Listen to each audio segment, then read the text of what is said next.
صلوا على النبي محمد. السلام عليكم ورحمة الله وبركاته.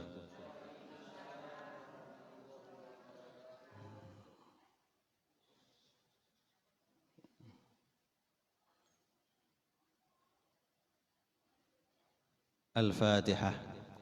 أعوذ بالله من الشيطان الرجيم. بسم الله الرحمن الرحيم. الحمد لله رب العالمين الرحمن الرحيم مالك يوم الدين. إياك نعبد وإياك نستعين. اهدنا الصراط المستقيم صراط الذين أنعمت عليهم غير المغضوب عليهم ولا الضالين. بسم الله الرحمن الرحيم.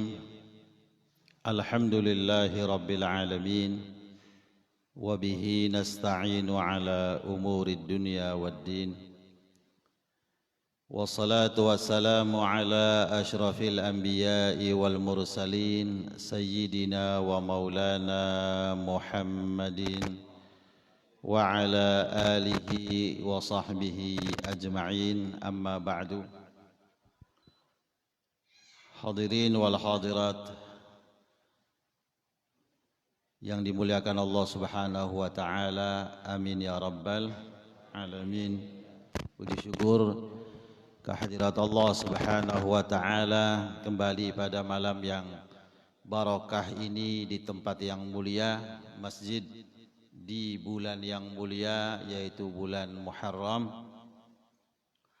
Kita semuanya dalam kenikmatan Allah Subhanahu wa taala, di antaranya Allah Subhanahu wa taala menjadikan kita pada malam hari ini manusia yang diberikan kesempatan membuat dan menambah catatan amal kebaikan dalam kehidupan kita. Mudah-mudahan diterima oleh Allah Subhanahu wa taala dan menjadi tentunya bekal yang mudah-mudahan terbawa sampai akhirat nanti. Amin ya rabbal alamin. Langsung saja insyaallah akan dibacakan dalam setiap pertemuan,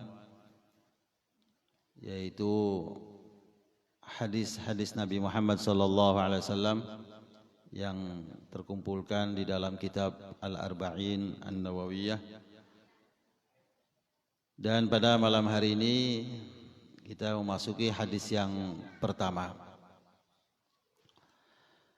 Bismillahirrahmanirrahim. An Amiril Mu'minin Abi Hafsin Umar bin Al-Khattab radhiyallahu ta'ala anhu qala Sami'tu Rasulullah sallallahu alaihi wasallam yaqulu innamal a'malu binniyat wa innama likulli imri'in ma nawa faman kanat hijratuhu ila Allahi wa rasulihi fahijratuhu ila Allahi wa rasulih wa man kanat hijratuhu lidunya yusibuha aw imra'atin yankihuha fahijratuhu ila ma hajara ilaihi.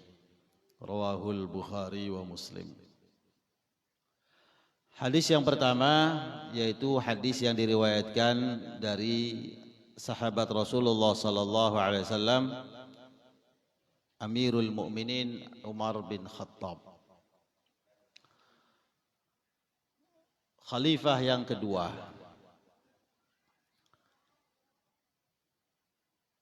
Dipanggil dengan Amirul Mukminin, pemimpinnya orang-orang mukmin.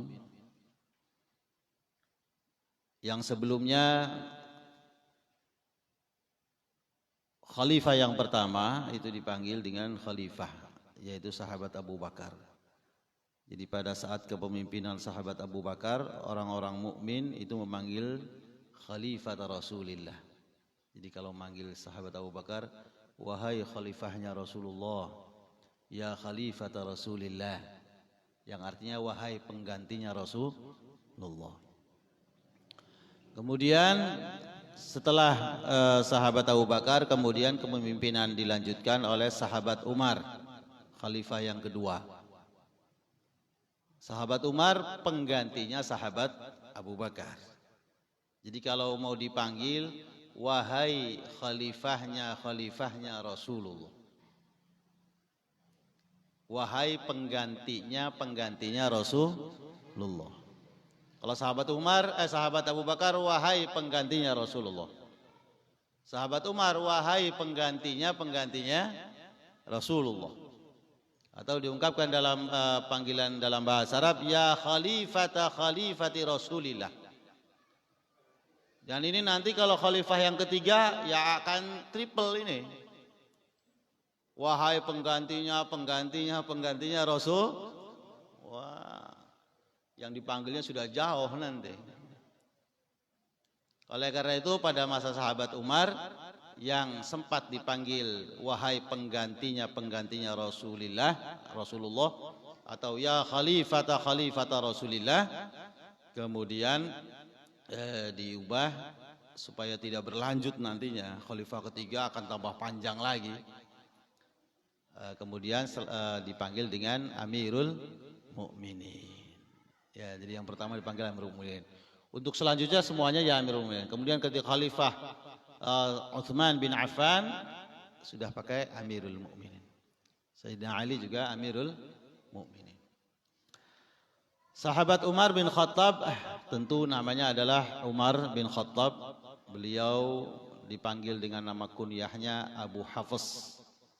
Nama kunyah, nama kedua yang diawali dengan bapaknya siapa?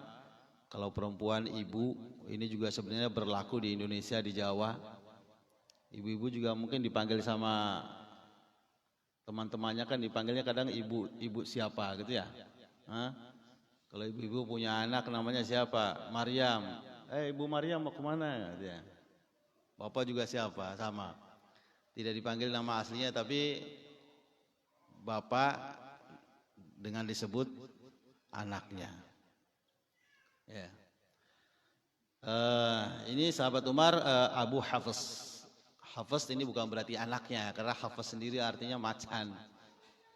Ya, ini juga menjadi kunyah yang mengandung arti julukan. Ya, weh bapaknya macan pemendi gitu. Hah? Ibu-ibu juga sama, bukan pakai ibu, kadang-kadang ratu, ya. Hah? Karena di rumahnya kucingnya banyak, ratu kucing mau kemana? Bapak macan. Makanya dipanggil dengan Abu Hafs, bapaknya macan, karena ketegasannya. Ya, bukan semata-mata gambaran profil seseorang yang demikian garang, tidak, tapi tegas pada waktunya. Karena tentang sahabat Umar bin Khattab radhiyallahu an, yang jelas beliau salah satu sahabat Rasulullah sallallahu alaihi wasallam yang mulia, salah satu dari 10 sahabat yang sudah menerima kabar surga di masa hidupnya, al-ashrah al-mubasysyirin bil jannah. Orang kalau hidup kan belum tahu, belum bisa dipastikan surga atau neraka. Seseorang yang tidak pernah meninggalkan sholat, tidak pernah meninggalkan zakat, tidak pernah meninggalkan kewajibannya, pasti surga atau tidak? Pasti atau tidak? Belum. Betul? Iya, betul. Begitu juga seseorang, sebagian dari saudara kita yang selalu dengan pelanggaran yang dilakukan dalam hidupnya, pelanggaran kepada Allah, dengan tidak salatnya, dengan tidak zakatnya, pasti neraka atau tidak? Pasti atau tidak? Tidak. Pasti dong jawabnya. Tidak. Iya. Tidak. Jadi seseorang sebelum menghembuskan nafas terakhirnya belum bisa dipastikan, sehingga seseorang tidak bisa merasa aman dengan kebaikan yang alhamdulillah terlaksana. Masih belum tahu. Seseorang juga tidak bisa menilai, tidak boleh salah menilai kepada saudara kita yang masih belum bisa melaksanakan kewajiban. Belum tahu. Jadi masa hidup belum bisa menentukan. kehidupan seseorang belum bisa menentukan kepastian surga dan nerakanya. Nah ini ada sahabat Rasulullah 10 sudah mendapatkan kabar gembira kepastian surga. Kepastian surga 10 orang. Al-ashrah al-mubasysyirina bil jannah. Ada 10 sahabat yang sudah menerima kabar surga dikala hidup di dunianya. Di antaranya Khulafaur Rasyidin yang 4 semuanya termasuk.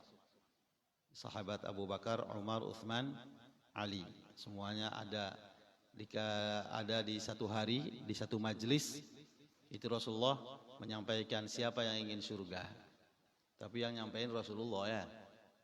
Kalau yang nawarin orang sekarang mah kita jawab apa enggak? Siapa yang mau surga? Gitu. Ada yang jawab? Ya artinya untuk iya atau tidak, aduh kamu aja belum pasti gitu loh. Kalau ini Rasulullah SAW yang menyampaikan siapa yang mau surga, siapa yang ingin surga. Kemudian orang-orang yang ada di majelis itu tentu tidak mau telat, tidak mau atau tidak menanti-nanti untuk seraya menjawab iya saya mau surga. Kemudian setelah orang-orang yang ada di majelis itu mengatakan iya mau, kemudian Rasulullah mengulangi kembali satu demi satu. Abu Bakar kamu surga, Umar kamu surga, Utsman kamu surga, Ali kamu surga, Sa'ad bin Abi Waqqas kamu surga, Sa'id, Zubair bin Awam, Sa'dun wa Sa'idun wa Abdurrahman bin Auf wa Abi Ubaidah Hamir bin Jarrah wa Zubair bin Awam. 10 orang. Surga. Ya. Nah ini 10 orang dikenal 10 orang yang sudah mendapatkan kabar surga. Kemudian acara sudah selesai, datang orang ke-11. Ya Rasulullah saya juga mau. Oh kesempatan lain. Gak serta-merta. Lah ini perawi hadis, sahabat yang meriwayatkan hadis yang pertama ini juga yaitu sahabat Umar bin Khattab. Sengaja kita sama-sama mengingatnya untuk supaya kita lebih mengenal ahli surga. Mudah-mudahan dengan kita mengenalnya kita dikumpulkan. Amin ya rabbal alamin. Nih sahabat Umar. Itu diantaranya sahabat Umar termasuk. Kemudian beliau juga nilai keutamaannya, beliau adalah salah satu sahabat yang keislamannya itu betul-betul diharapkan oleh Rasulullah Sallallahu Alaihi Wasallam karena sifat ketegasan. Dua orang yang cukup tegas di masa awal Islam, yaitu dikala Islam sedikit dan juga tekanan cukup berat, sehingga pelaksanaan keislaman itu cenderung masih sembunyi-sembunyi. Ya. Makanya dalam dakwah ya tetap artinya politik di sini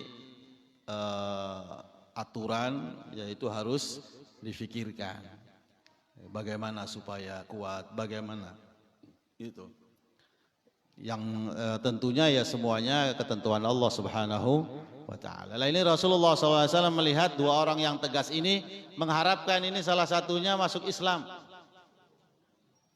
Yang kala itu yang tegas itu Umar bin Khattab dengan Amr bin Hisham alias Abu Jahal. Abu Jahal. Dua orang besar tegas. Ya. Rasulullah mengharapkan dengan dakwah yang dalam keadaan tekanan, artinya katakanlah masih lemah, mengharapkan satu di antara dua orang tegas ini masuk Islam untuk supaya mendapat kekuatan di dalam perjalanan Islam. Ya, makanya kaitan strategi ya tetap harus kita pelajari, kita harus atur. Ya, nggak boleh tanpa aturan, tidak boleh tanpa apa istilahnya konun, tidak boleh tanpa, harus segalanya dengan nizam, dengan aturan. Ya. Dan di dalam kita membuat atau memikirkan satu aturan itu termasuk ibadah. Termasuk ibadah. Ya. Di antaranya supaya usahakan orang Islam gimana? Kekuatan bisa dilihat dari kaya, ya usahakan kaya gitu. Ya. Ini supaya apa kelihatan orang Islam kekuatan dilihat dari apa? Dari kekuatan fisik. Usahakan dijaga kesehatan. Dari keahlian dan ketangkasan, ya usahakan ada pelatihan ketangkasan. Wah semuanya diatur secara perhitungan dan semua usahanya itu semuanya punya nilai ibadah. Makanya di dalam seseorang di dalam kehidupannya ketika punya perhatian di dalam menjaga kekuatan itu semuanya usahanya mendapat pahala. Seseorang yang mengikat kudanya, ya dulu kendaraan kan kuda. Seseorang yang mengikat kudanya, artinya memiliki kuda kemudian dipelihara, dijaga kesehatannya yang semata-mata untuk persiapan ketika dibutuhkan untuk peperangan, maka walaupun belum sampai digunakan itu semuanya jadi pahala. Kudanya, nilai harganya, kotorannya, semuanya punya pahala karena itu semuanya diurus demi katakanlah dakwah. Nah, ini juga Rasulullah SAW menggambarkan di dalam perjalanannya, wah perhitungannya seperti ini. Ya diusahakan. Di antaranya mengharapkan masuk Islamnya salah satu dari dua Umar, yaitu Umar bin Khattab dan Amr bin Hisham, alias Umar bin Khattab dengan Abu Jahal. Abu Jahal itu namanya Amr bin Hisham. Allahumma a'izzil Islam bi ahadil umarain. Ya Allah, kuatkanlah Islam dengan salah satunya dua Umar. Enggak, ini lagi cerita ini. Ya udah nggak apa-apa, amin deh. Emang doa sih. Kemudian Allah Subhanahu wa taala mengabulkan doa Rasulullah dengan diberi hidayahnya Umar bin Khattab. Ya, dengan sejarah, dengan cerita kronologis atau cerita mendapat hidayahnya diawali dari marahnya sahabat Umar bin Khattab mendengar adiknya Fatimah masuk Islam. Langsung dioncok di ruang telepon. Adanya itu apa dioncok. Apa bahasa Indonesia dioncok? Paranin pada bahasa satronin Nusa Betawi. Bahasa Indonesia dioncok loh Bu. Didatengin ya. Ya kurang pas, oncok. Ya kita ngomong oncok kan sudah kesannya sudah paham semuanya, actionnya gimana kan ya. Didatengin, bisa jadi bawa jeruk juga didatengin. Oncok nggak mungkin bawa jeruk. Pedang ya golok. Dioncok paranin. Kemudian ya diminta kejelasan dan mengakui. Kemudian minta dibacakan. Apa istilah kemudian dibacakan? Salah satu firman Allah Subhanahu wa taala kemudian dibacakan surat Thaha. Thaha ma anzalna 'alaikal Qur'ana litashqa. Ketika ayat itu dibaca, disitulah hidayah datang di hati Umar bin Khattab. Hilang rasa marah, getaran yang terasa dalam hatinya sampai jatuhnya pedang yang di tangannya. Kemudian rasa langsung berubah dari kebencian menjadi kecintaan kepada Nabi Muhammad sallallahu alaihi wasallam. Tuh demikian. Demikian perjalanan hidayah. Demikian perjalanan perubahan rasa yang ada di hati. Ya. Allah Subhanahu wa taala ketika menghendaki perubahan hati di hati seseorang akan berubah tanpa butuh proses atau tanpa butuh waktu. Tuh. Sedetik sebelumnya panas, garang, ingin membunuh. Sedetik kemudian menjadi hati yang luluh. Sedetik sebelumnya benci, sedetik sebelumnya cinta. Makanya cinta benci kayak gitu. Makanya kalau sama istri nggak usah modal cinta. Cinta mah datang pergi. Ya Bu ya? Yang dikasih duit cinta apa benci, Bu? Cinta. Balik nggak ngasih apa-apa? Benci. Makanya modal rumah tangga bukan cinta tapi mawaddah, bukan mahabbah. Tapi mawaddah. Mawaddah tuh ungkapan dan ekspresi cinta walaupun tidak ada rasa. Paham nggak? Rumah tangga mawaddah apa mahabbah? Mawaddah warahmah, bukan mahabbah. Cinta sih ada yang dicintai, enggak ada yang dicintai ya benci. Tapi gambaran cinta harus selalu ada walaupun tidak ada rasa. Enggak kangen tetap kontak, itu namanya mawaddah. Mah tidur belum, padahal si kangen get beli. Itu mawaddah. Dah kita kembali. Ini di dalam bersama-sama menyampaikan kebaikan, karena kita juga tidak memposisikan orang yang sedang menyampaikan kebaikan kepada orang yang belum baik, tidak. Kita semuanya sama-sama memperbaiki diri. Makanya hadis ini mengarah ke sana, kaitannya ketulusan niat, ketulusan tujuan, keikhlasan dalam perjalanan. Ya.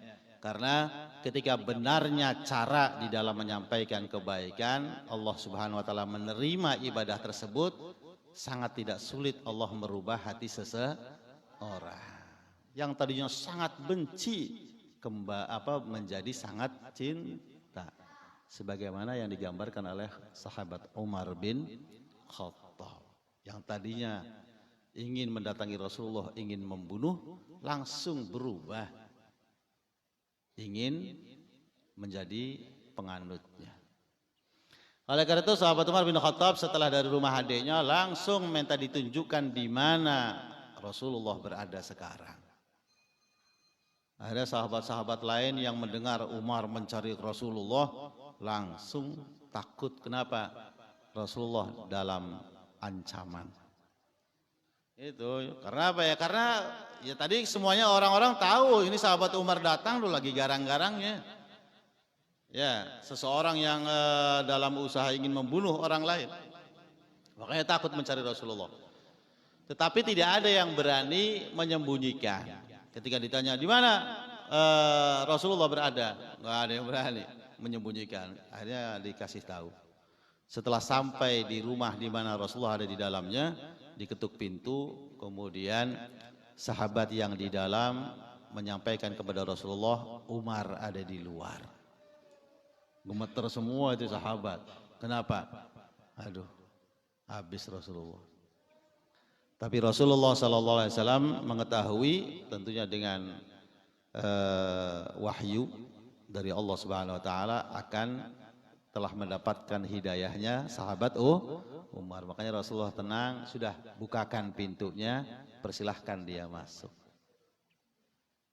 Kemudian sahabat Umar masuk dengan wajah yang jauh berbeda dengan wajah sahabat Umar sebelumnya. Kemudian menyatakan syahadat. Langsung gemuruh para sahabat menyambut mengungkapkan kebahagiaan menyambut Islamnya sahabat Umar. Udah langsung keesokan harinya kehidupan Islam berubah sehingga sahabat-sahabat menyatakan kami kemarin tidak berani keluar, tetapi setelah Islamnya sahabat Umar kami menikmati ibadah di samping Ka'bah. Artinya bisa menampakkan diri. Ini sedikit cerita untuk kita semuanya menambah, artinya kita semuanya menambah di hati kita rasa kemuliaan, rasa penghormatan kepada sahabat Umar, salah satu sahabat Rasulullah Sallallahu Alaihi Wasallam. Itu di antara sahabat Umar.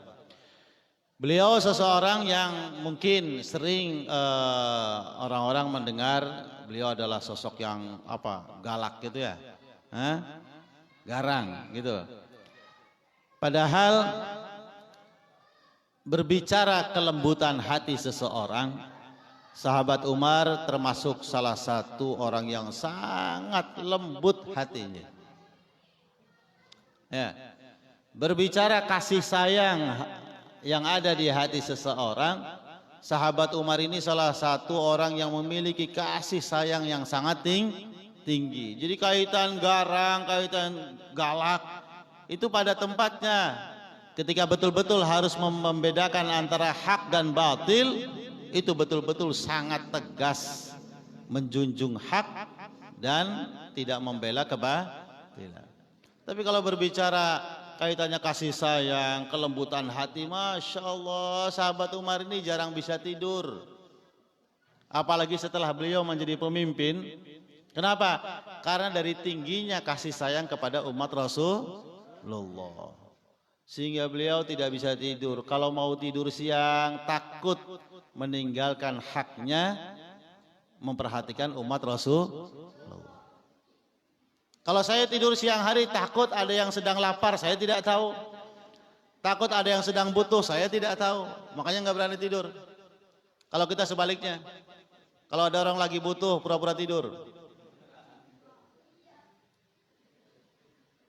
Ya.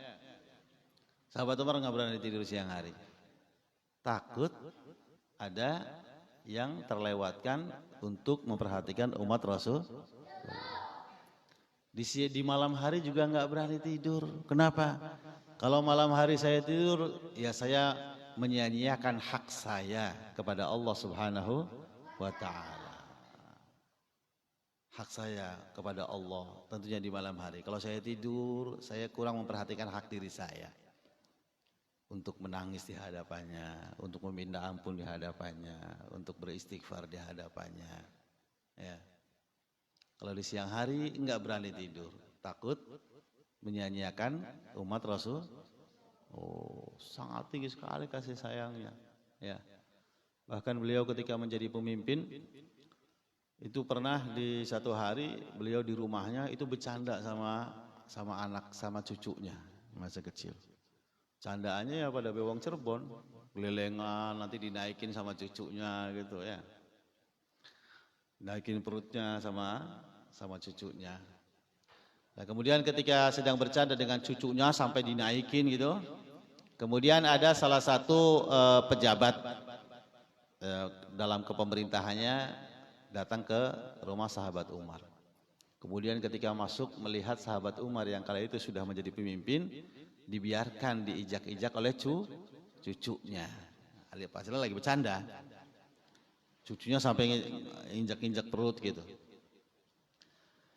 Nah, akhirnya setelah diterima pejabat tersebut, kemudian pejabat tersebut mempertanyakan karena heran, ini Masya Allah sahabat Umar kok istilahnya beliau adalah pemimpin, masa dibiarkan diinjak sama cucunya gitu. Nah, istilahnya, engkau sahabat itu. Akhirnya pejabat tersebut bertanya keadaan tersebut, sahabat Umar balik bertanya, loh kamu kalau kamu di rumah bagaimana? Kalau kamu di rumah bagaimana? Istri dan anakmu, istri dan anak cucumu bagaimana kalau kamu di rumah? Oh kalau saya kalau masuk rumah itu semua orang yang di rumah diam, nggak ada yang berani bicara. Hah? Perangsannya mukanya kok hebat gitu. Ya. Saya kalau masuk rumah diam. Boro-boro ada yang berani nginjek, berani bicara aja enggak. Gitu. Akhirnya mengetahui keadaan seperti itu pejabat sama sahabat Umar langsung dipecat. Oh kamu gitu, ya sudah sekarang kamu saya pecat. Kenapa? Kamu istilahnya kamu dengan keluargamu saja kurang rasa sayangnya. Karena begitu kuat rasa takut keluarganya kepada orang tua, apalagi dengan umat Rasulullah. Udah pecat. Tuh, jadi demikian sedikit profil sahabat Umar, bukan semata-mata gambaran seseorang yang seakan-akan nyewot begitu ya. Tidak demikian, tapi beliau justru sosok orang yang sangat tinggi kasih sayang, sangat lembut, yang sering menangis, memikirkan umat Rasulullah Sallallahu Alaihi Wasallam. Mudah-mudahan kita dengan sedikit menceritakannya banyak mendapatkan sifat-sifat mulia sahabat Umar. Amin ya rabbal alamin. Yang jelas memang beliau sosok yang sangat diketahui tegas di dalam membela hak dan juga menghancurkan kebatilan. Saking tegasnya setan juga tidak berani papasan. Hah? Tidaklah sahabat Umar berjalan di satu jalan kecuali setan milih jalan lain. Saking berdien. Iya. Tidaklah sahabat Umar melintas satu jalan kecuali setan milih jalan lain. Kalau kita gimana? Hah? Kalau kita malah ngejer, ya. Tidaklah setan berjalan di jalan yang berbeda kecuali kita mengikutinya. Bukan kabur, malah ngintil besetan. Ya. Ada azan berkumandang, jalan kita sebenarnya lurus. Setan jalannya ke sono. Kita milih ke sono apa lurus? Ke masjid. Oh. Tidaklah kita memiliki satu jalan kecuali kita menempuh jalan Aduh. Nah, ini sahabat Umar, perawi hadis yang pertama dari kitab Arba'in Nawawi. Beliau sahabat Umar ngendikaken sami'tu Rasulullah sallallahu alaihi wasallam yaqul, saya mendengar Rasulullah bersabda, ya, innamal a'malu binniyat. Sesungguhnya amal-amal, perbuatan-perbuatan yang dilakukan manusia itu tergantung niatnya. Ya. Tentu dengan beberapa penyampaian ulama di dalam menyikapi hadis ini. Ada yang mengatakan semua amal ibadah itu sahnya tergantung niat. Kalau tidak niat ya tidak sah. Makanya dijadikan sebagai rukun atau sesuatu yang harus dilakukan di dalam setiap ibadah. Intinya memang perbuatan itu sangat ditentukan oleh niat seseorang di dalam melakukannya. Ditentukan oleh niat seseorang di dalam melakukannya. Makanya jangan salah jangan salah niat, jangan salah tujuan, jangan salah kepengen, jangan salah maksud. Ya, karena perbuatan seseorang itu akan kembali kepada dirinya, tergantung dia ketika melakukannya niatnya apa. Mudah-mudahan kita semuanya di sini niatnya benar. Amin ya rabbal. Ya. Itu sangat penting. Makanya orang-orang dahulu betul-betul memperhatikan niat setiap kali anak cucunya atau muridnya melakukan kebaikan. Ya. Karena kalau salah niat bisa jadi salah catatan. Walaupun secara lahiriah amalnya adalah kebaikan, tapi karena salahnya niat akan tidak tercatat sebagai amal kebaikan. Salah kesini niatnya apa? Ibadah apa? Bu, niatnya apa, Bu? Daripada nih rumah dewekan gitu. Hah? Ya. Cari ilmu, Masya Allah.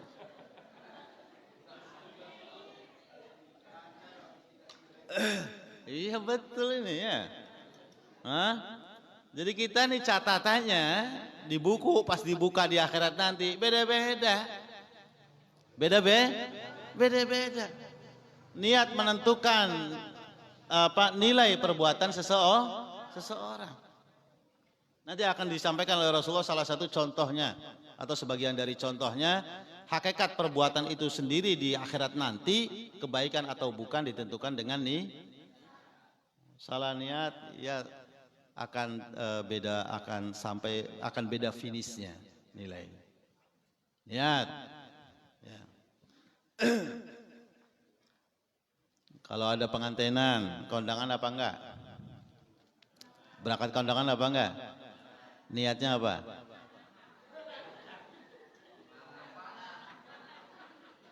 Iya, niatnya kempong. Iya, niatnya beli enak sih, beli teka. Mau kemana kondangan? Berangkat, iyalah nggak enak. nggak datang itu belenak utang. Padahal hukumnya mendatangi walimah ketika memenuhi syarat hukumnya apa? Kan mestinya itu yang menjadi niat. Mau kemana kondangan apa? Iya niat ngelakoni kewajiban. Kan itu. Mau kondangan apa? Niatnya. Ya saya berangkat karena tidak enak. Sebab karena bayar utang. Karena ini mengurangi ya besarnya nilai kebaikan. Tapi niat melakoni perintah Gusti Allah, niat menjalankan perintah Allah ini salah satu kewajiban saya laksanakan. Lihat, betul-betul nanti kita akan mengetahui semuanya. Dari kebaikan-kebaikan yang kita lakukan, itu endingnya di akhirat ketika dibuka, betul-betul dapat pahala walimah atau tidak. Betul-betul dapat pahala mengaji atau tidak. Dan semuanya. Termasuk sosial. Niat. Orang dulu betul-betul menata niat seseorang. Ya. Ketika saya mau pesantren aja, sudah tahu mau jalan, udah permisi semuanya. Dipanggil lagi sama ayah saya. Mau kemana katanya. Udah tahu permisi, mobil udah siap, udah tinggal berangkatnya. Dipanggil. Mau kemana katanya. Kalau orang sekarang kan malah jawab beli karuan. Iya, nanti ya enggak kalau yang sampai ngomongnya kasar kan. Bukan masa sama orang tuanya kepo. Ya pokoknya macam-macam lah. Padahal itu kaitannya apa? Mendidik niat. Ini mau berangkat jangan sampai salah tujuan. Ya, jangan sampai kemudian berangkat pesantren tujuannya semata-mata daripada di rumah beli karuan atau pokoknya kurang pas lah. Betul-betul niat tolabul, niat mencari mudah. Pokoknya itu makanya ditata dari awal. Ditanya mau kemana katanya. Ya. Karena bingung, tapi ya sopan santun ya jangan menjawab. Kalau sekarang kan bingung malah jawab. Bapak tuh gimana sih udah tahu berangkat ditanya mau kemana. Kalau sekarang kan mungkin gitu.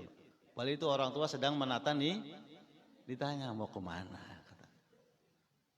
Mau mondok, mau apa. Tuh. Kalau sekarang kan malah pleset-plesetin ya. Udah ke mau mondok mau apa? Mau beli obat. Kalau sekarang kan gitu, mau beli cabai gitu, mau beli bawang. Ya iyalah mau mondok masa mau cari ilmu, cari bawang. Enggak, betul-betul ditata. Mau kemana? Mau apa? Kaitan kondangan juga pernah guru saya itu pernah ingin mendatangi satu walimah. Sudah tinggal berangkat semuanya, sudah tinggal masuk mobil, dipanggil lagi sama ayahnya. Ya. Mau kemana? Sama tanya juga. Udah tahu mau kondangan, abahnya juga ikut. Yaitu kaitannya apa? Innamal a'malu niat. Makanya kita dalam semua kebaikan jangan salah niat. Supaya kebaikan itu betul-betul di akhirat menjadi kebaikan kembali kepada betul-betul dapat pahala ngaji, betul-betul dapat pahala membantu orang lain. Karena dia ketika melakukannya betul-betul semata-mata melaksanakan perintah Allah, membantu orang. Ketika seseorang membantu orang lain tujuannya semata-mata biar dibantu lagi. Ketika seseorang membantu orang lain semata-mata tujuannya karena ingin, pokoknya banyak tujuan lah. Maka di akhirat pun sesuai dengan tujuannya. Apalagi dalam kebaikan yang dia lakukan tujuannya duniawi. Supaya dihormati orang lain maka tidak akan ada balasan sedikit pun di akhirat. Ketika ada pembagian balasan dari kebaikan yang dilakukan di dunia akan disampaikan kepada dia. Bukankah kau lakukan untuk mendapatkan penghormatan orang lain dan sudah kau dapatkan balasan itu. Nah ini makanya niat memiliki peran yang sangat penting dalam kebaikan seseorang. Niat ditata di dalam menikah juga niatnya yang jelas. Kawin dah, masya Allah, alhamdulillah kawin. Kenapa sih kawinku? Belenak, alasannya cuma belenak lagi. Nggak enak sama temen udah pada nikah. Atau nggak enak diomongin mulu. Enggak. Kawin ibadah, nikah ibadah bukan? Ibadah diniatin, saya nikah niat ibadah, niat melaksanakan perintah Rasulullah, sunnah Rasulullah, memperbanyak. Yang banyak niatnya, semakin banyak niat seseorang dalam kebaikan, akan semakin besar nilai kebaikan itu bagi seseorang. Ya. Niat nikah aja ada 121 tuh. Waduh, dideras dingin pengen kawin. Wah, jadi pribadi perlu ulang kita. Saya punya kitabun niat, kitab niat. Jadi ketika setiap dalam melakukan kebaikan, niatnya usahakan apa saja. Ketika membuat sumur, niatnya jangan salah. Apalagi niatnya jangan kurang pas. Apalagi niatnya salah. Bangun sumur, Masya Allah gali sumur. Iya, kenapa sih gali sumur? Ya supaya saya punya air, supaya saya bila balas dendam sama tetangga. Saya minta air nggak dikasih, sekarang saya bangun. Kalau dia butuh, saya nggak bakal kasih.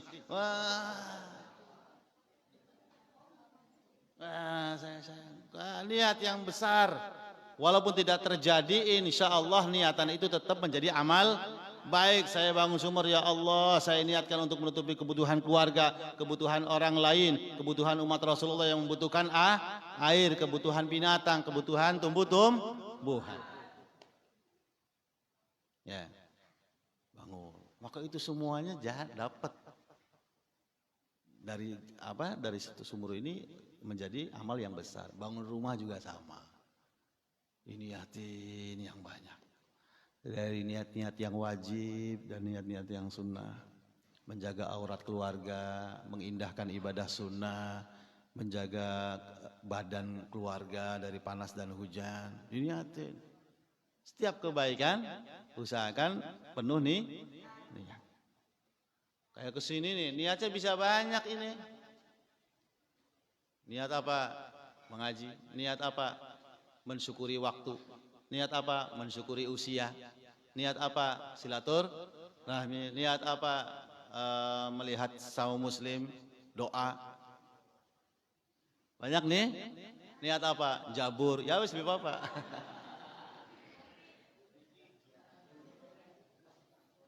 Seru, pokoknya dipenuh-penuhin lah. Penuh-penuhin dalam setiap kali. Mencari nafkah ketika berangkat kerja, diniatin yang banyak.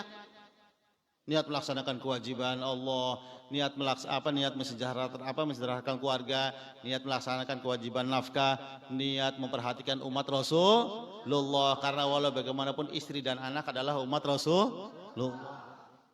Niat menjaga diri untuk tidak mengharap dari orang. Aja makat menggawe karo glendeng.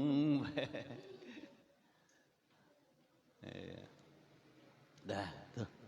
Masya Allah niat.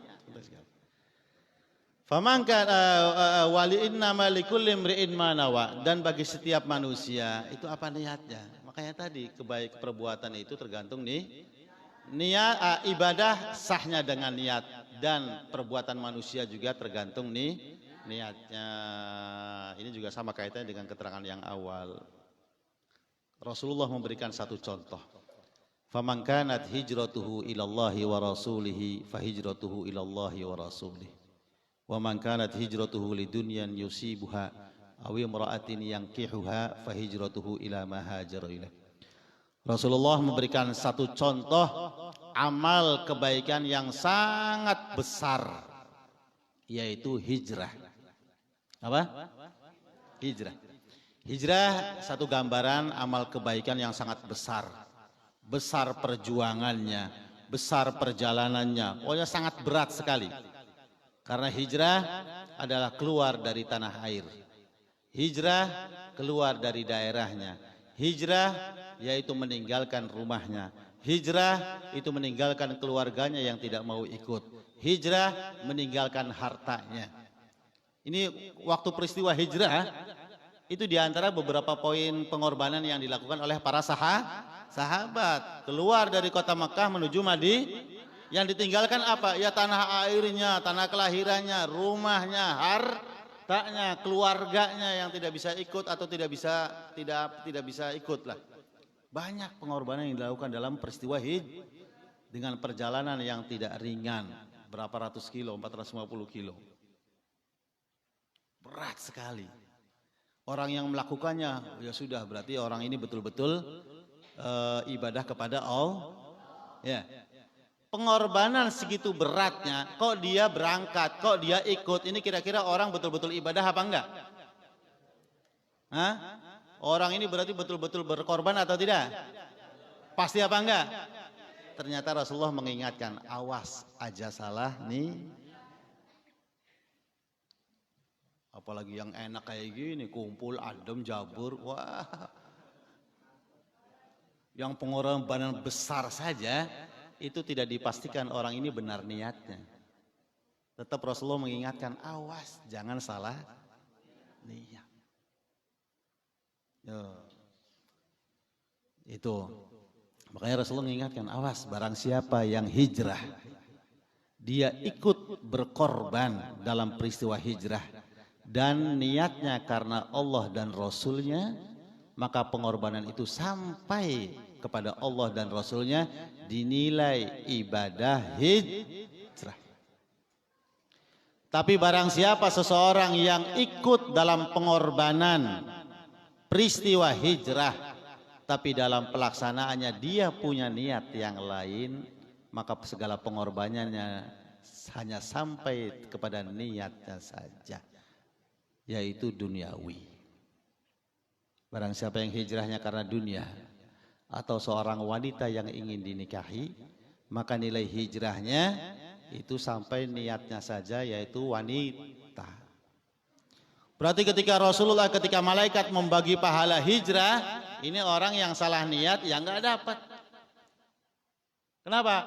Bukankah kamu waktu hijrah bukan karena Allah, bukan karena Rasul, tapi karena wanita? Bukan haram, menikah haram apa enggak?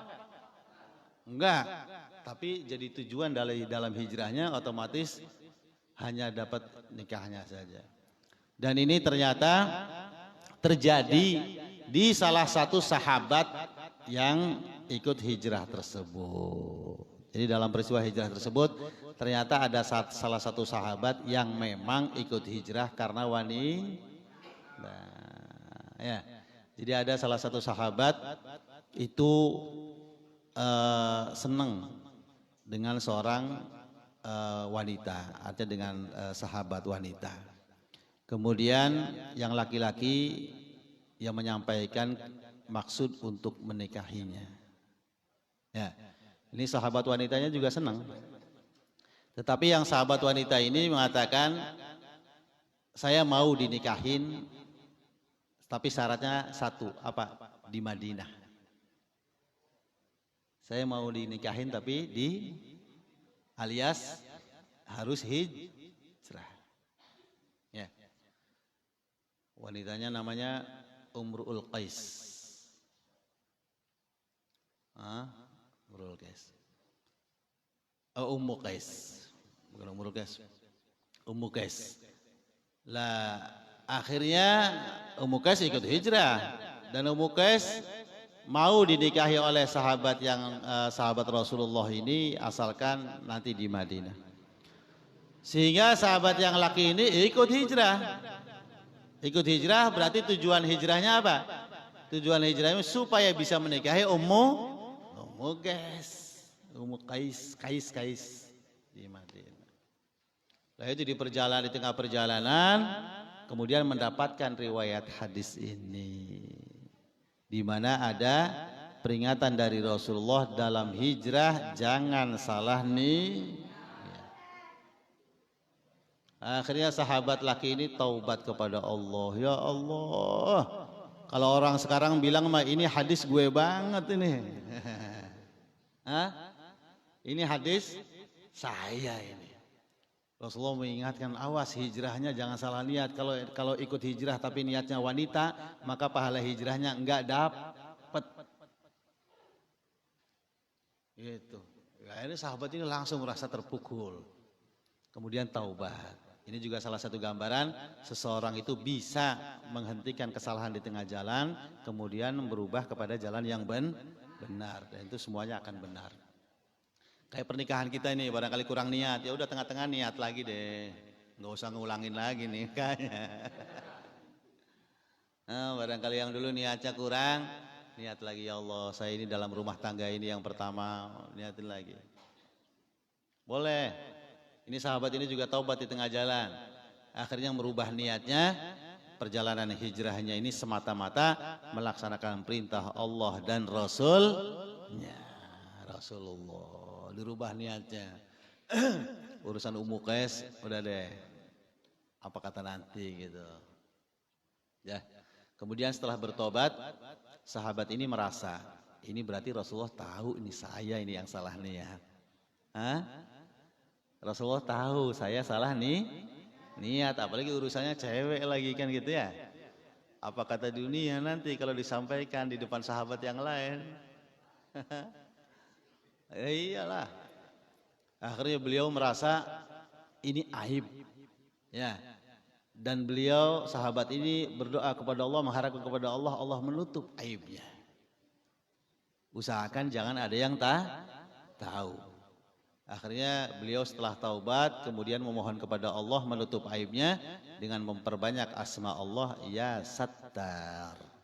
Ya Sattar, ya Sattar, ya Allah yang maha menutup, ya Allah yang maha menutup. Wiridanya ya Sattar. Dah. Akhirnya perjalanan hijrah selesai dan Allah mengabulkan doanya. Sampai sekarang ulama-ulama tidak bisa menemukan siapa sahabat laki-laki tersebut yang pernah salah nih. Sampai sekarang nggak diketahui, hanya julukan saja, Al-Muhajir li Ummi Qais, yaitu sahabat laki-laki yang hijrah karena Ummu Qais. Dikabul doanya tuh. Sampai sekarang ulama ahli hadis mencari siapa orang itu nggak ditemukan.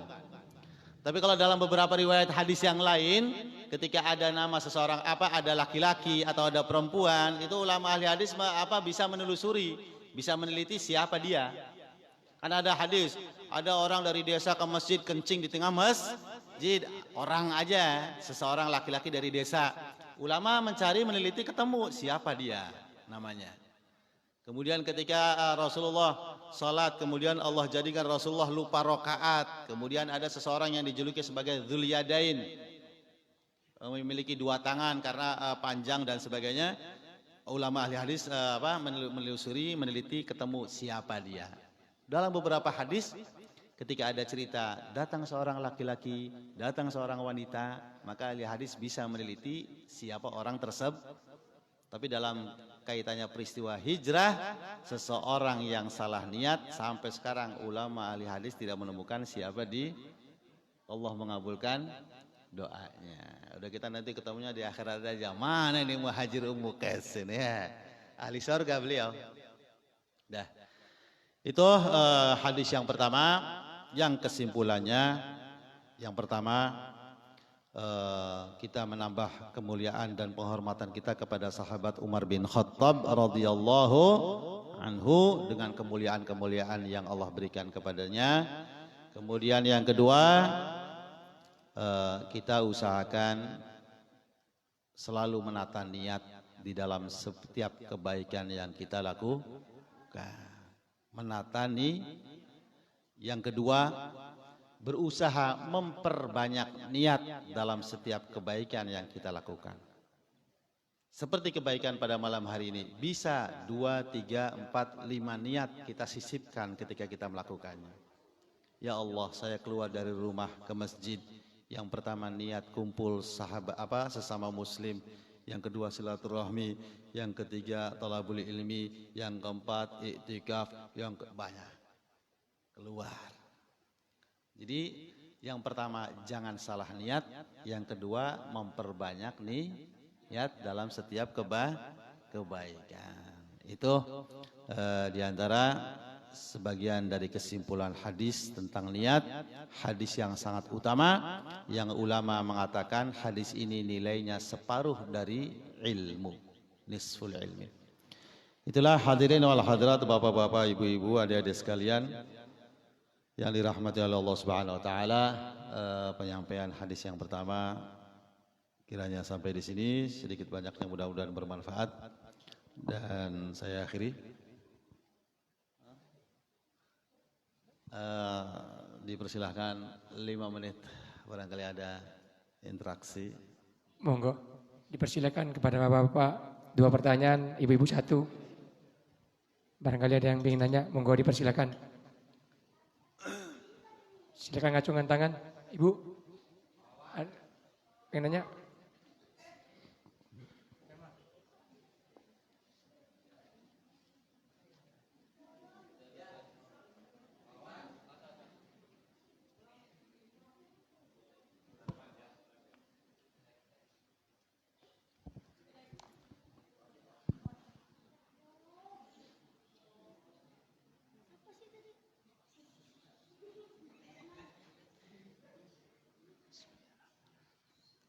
Assalamualaikum warahmatullahi wabarakatuh. Waalaikumsalam warahmatullahi wabarakatuh. Nama saya Herman Habib. Pertanyaan, semisal saya punya anak balita Habib, lalu ikut sholat di masjid. Dikarenakan poin pertama itu memperkenalkan anak saya ibadah sholat berjamaah di masjid. Lalu poin keduanya, anak bersikeras ikut orang tuanya mau ke masjid, mau sholat, karena orang tuanya sholat di masjid. Atau poin ketiga itu di rumahnya itu tidak ada yang handle kalau sekiranya saya berangkat. Jadi intinya anak itu ikut ke masjid karena salah satunya alasan tadi. Lalu muncul permasalahan karena anaknya ini aktif. Lalu pertanyaannya itu, bagaimana sikap saya sebagai orang tua atau semisal saya sebagai jamaah, karena mungkin karena keaktifan anak tersebut atau anak saya mengganggu konsentrasi baik saya sebagai orang tua maupun konsentrasi jamaah yang lain. Mungkin itu saja, terima kasih. Wabillahi taufiq wal hidayah. Wassalamualaikum warahmatullahi wabarakatuh. Bismillahirrahmanirrahim. Intinya memang salah satu yang diusahakan orang tua bagaimana anak itu katakanlah familiar dengan masjid, ya, dari senangnya, dari kenalnya, dan sebagainya. Artinya sekali lagi memang salah satu yang diusahakan oleh orang tua adalah mengenalkan anak kepada kewajiban. Nah, nanti di dalam pelaksanaannya ya tetaplah istilahnya diusahakan semampunya. Artinya sekiranya tidak menimbulkan atau tidak mengganggu terlaksananya atau pelaksanaan kewajiban. Ya, seperti anak ya masih terkontrol lah dengan tidak terlalu aktif dan sebagainya, yaitu baru dibawa. Kemudian sekiranya ini intinya tidak mengganggu pelaksanaan kewajiban. Nah, nanti tinggal orang tuanya juga istilahnya bagaimana mengaturlah waktu, ya. Seperti kalau yang alasannya tidak ada yang menjaga di rumah, ya barangkali dengan ada usaha kaitannya waktu sholat akan datang dan memang sudah datangnya waktu tidur, ya berarti ditidurkan dan sebagainya. Kemudian barangkali ada tetangga yang sedang halangan sementara dengan tetangga, dan ketika tidak bisa kemudian anaknya juga sekiranya akan mengganggu pelaksanaan kewajiban, ya maka ya tidak termasuk atau istilahnya tidak kurang keutamaan ketika sholat tetap di di rumah, khususnya ibu ya, khususnya perempuan. Pokoknya diimbang-imbang lah, karena di apa seakan-akan dilarang juga, seakan-akan karena anak juga harus kenal masjid. Pokoknya semuanya ditimbang-timbang ya, semuanya ditimbang-timbang. Kemudian kalau ketika tidak bisa juga, insya Allah tidak mengurangi keutamaan ketika ibu tidak berangkat ke masjid, karena betul-betul ini. Karena walau bagaimanapun kita melakukan kebaikan, pengenalan ibadah kepada anak juga menjaga pelaksanaan kewajiban, yaitu pelaksanaan jamaah. Nanti untuk pengenalan, kalau sebatas pengenalan bisa dengan waktu yang lain seperti di bawah sholat duha di masjid, gitu ya. Kemudian yang kedua, kaitannya anak itu juga harus diperhatikan kesucian, yang artinya betul-betul tidak sampai menjadikan atau meninggalkan najis di masjid. Seperti maaf ya, nggak pakai pempes dan kebetulan juga celananya itu basah dengan ompol dan sebagainya, itu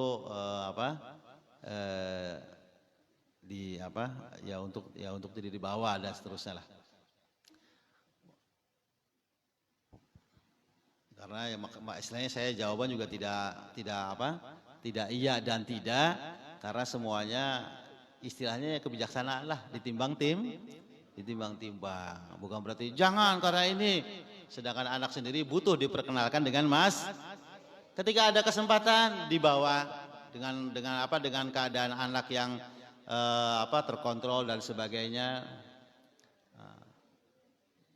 Ya barangkali itu yang barangkali jawabannya mungkin kurang jelas juga, karena saya rasa lebih baik jangan tidak terlalu jelas karena supaya tidak salah paham. Betul, karena kadang-kadang seperti itu sih, ada kaitannya hadis tapi tidak mempertimbangkan yang lainnya. Kaitan sholat Rasulullah, sholat membawa Umamah, itu kan sebenarnya semuanya harus dipelajari. Bagaimana keadaan Umamahnya, bagaimana keadaan kesucian Umamahnya, bagaimana keadaan keaktifannya si Umamah, semuanya harus dipelajari sebenarnya. Bukan semata-mata Rasulullah melaksanakan itu menjadi keutamaan umum bagi umatnya untuk membawa anak ke masjid. Intinya kita tidak mengganggu pelaksanaan kewajiban. Timbang-timbang lah. Ya. Ada satu pertanyaan Beb yang dari viewer penonton online Beb. Aduh, ya.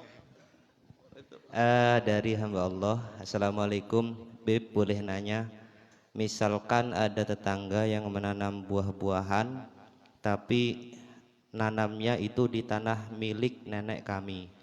Lalu apakah kami sebagai ahli warisnya boleh mengambil buah itu tanpa izin dari yang menanam buah itu, yaitu keluarga kami? Jazakumullah khair Beb. Wassalamualaikum warahmatullahi wabarakatuh. Pakai bahasa sampean aja, gimana? Langsung aja. Kalau ada tetangga yang nanam buah-buahan, tapi nanamnya di tanah milik neneknya. Jadi nenek nanam buah itu di tanah neneknya yang punya ini. Neneknya siapa? Nenek yang tanya. Hah? Yang tanya. Lalu apakah kami sebagai ahli warisnya, berarti ahli warisnya neneknya, boleh mengambil buah itu tanpa izin dari yang menanam buah? Jadi ini orang nanam buah tapi di tanahnya orang itu, bukan bakaran sendiri gitu. Intinya istilahnya apa, kalau dipersingkat istilahnya ada orang nanam di tanah kita, gitu kan? Ya, hah? Ada orang nanam di tanah kita, nanamnya izin apa enggak? Hah? Enggak ada keterangannya. Lagian pertanyaan dari siapa untuk siapa itu? Itu nanamnya izin apa enggak?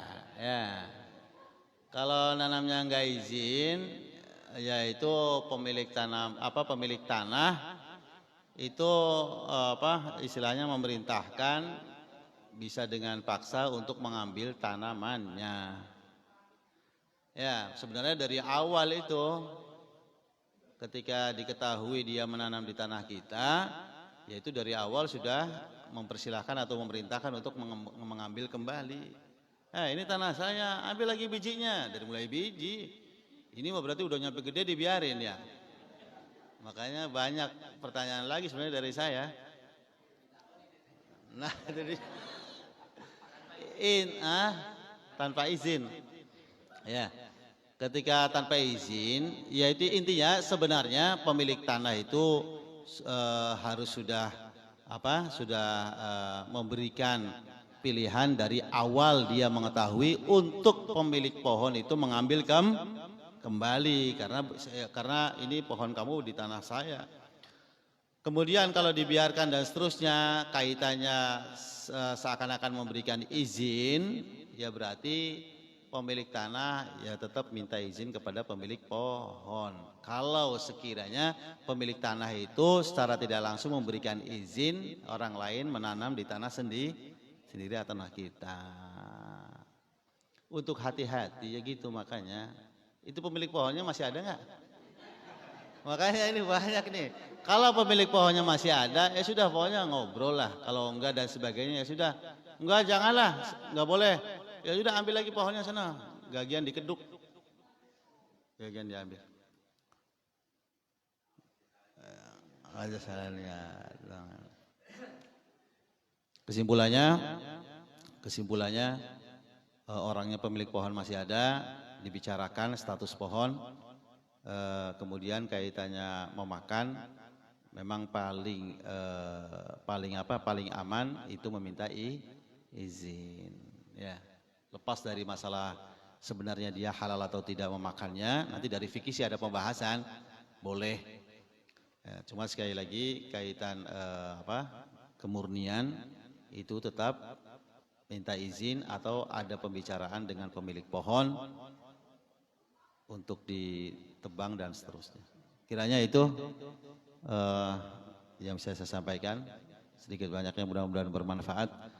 Yang tidak berkenan mohon maaf yang sebesar-besarnya. Kita akhiri dengan doa khatam majlis. Subhanakallahumma wa bihamdika asyhadu an la ilaha illa anta astaghfiruka wa atubu ilaik. Wassalamualaikum warahmatullahi wabarakatuh. Waalaikumsalam warahmatullahi wabarakatuh. Ya Rabbi bil Mustafa